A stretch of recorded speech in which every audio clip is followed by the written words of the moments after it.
Thomas Soto. La revue de presse avec la spatiale Natacha Polony ce matin. Bonjour Natacha. Bonjour Thomas, bonjour Julie, bonjour à tous. Ce matin, une de vos journaux, on s'inquiète de l'engorgement dans les hôpitaux. Le Parisien grippe l'état d'urgence.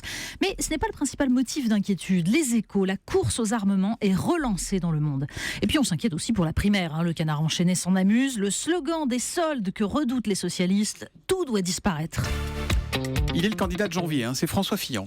Mais oui, les commentateurs commençaient déjà à gloser sur un essoufflement. Alors il est de retour en une du Figaro. Fillon revendique la radicalité de son projet.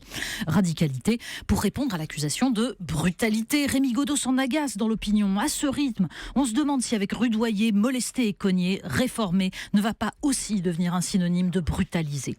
Alors pour parfaire son image, il a ouvert ses vœux à la presse par un peu de provocation, nous dit Libération. Bienvenue dans l'insondable. Et ça marche, puisque Libé, comme le Parisien et le Figaro, a mis en exergue ces mots. Vous devrez faire avec ma réserve et mes sourcils broussailleux.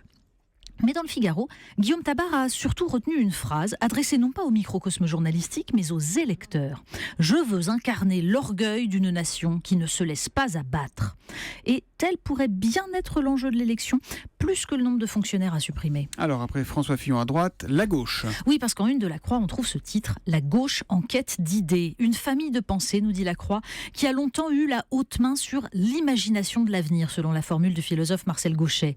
Les idées qu'aligne le journal, approfondir la démocratie, repenser la solidarité, semblent pourtant en dessous de la main, peut-être parce qu'elles ne cherchent qu'à faire renaître la social-démocratie agonisante.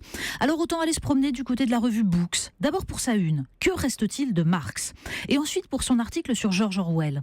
Tout ce que j'ai écrit de sérieux depuis 1936, affirmait-il, a été écrit directement ou indirectement contre le totalitarisme et pour le socialisme démocratique. Un socialisme démocratique qui lui faisait considérer Jean-Paul Sartre comme une outre pleine de vent, une gauche patriote et respectueuse de ceux qu'il appelait les gens ordinaires.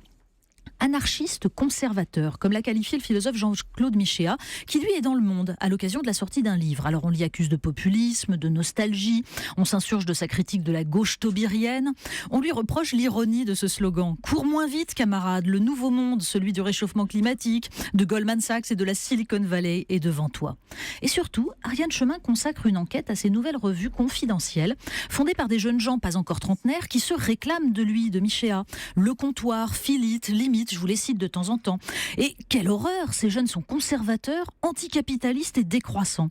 Alors une lecture peut-être pour ceux qui sont en quête d'idées. Il y a également un petit fumet de conflit d'intérêts dans la presse. Oui, ça c'est Le Monde et le Figaro qui s'intéressent à une étude très intéressante, fondamentale, qui démontre que les facultés de médecine sont totalement investies par les laboratoires pharmaceutiques.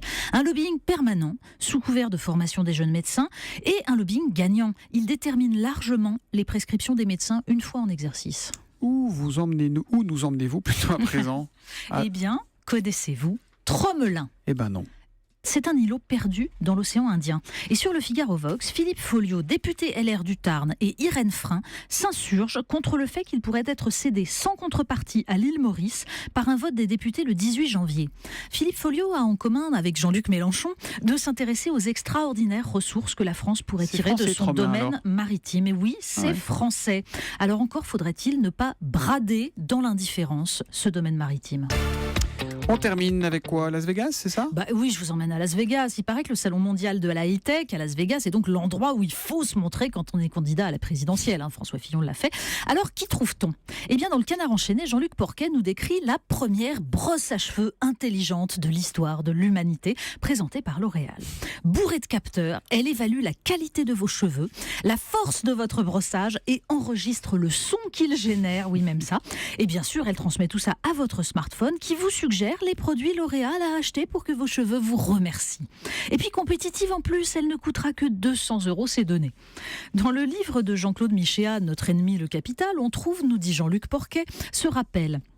L'élément clé de notre monde est la nécessité inhérente à toute économie libérale de poursuivre à l'infini le processus de mise en valeur du capital, et ce, quand bien même la plupart des marchandises ainsi produites se révéleraient tout à fait inutiles. D'où vient cette impression bizarre, conclut Jean-Luc Porquet, qu'il y a plus d'intelligence dans ce livre que dans une brosse à cheveux intelligente? Puis on est d'accord, vous comme moi, Natacha, on n'a pas besoin de peigne de toute façon. Non, ça va, on vit très bien ça. La revue de presse de Natacha Polony tous les matins, 8h30 sur Europe 1. À demain. À demain.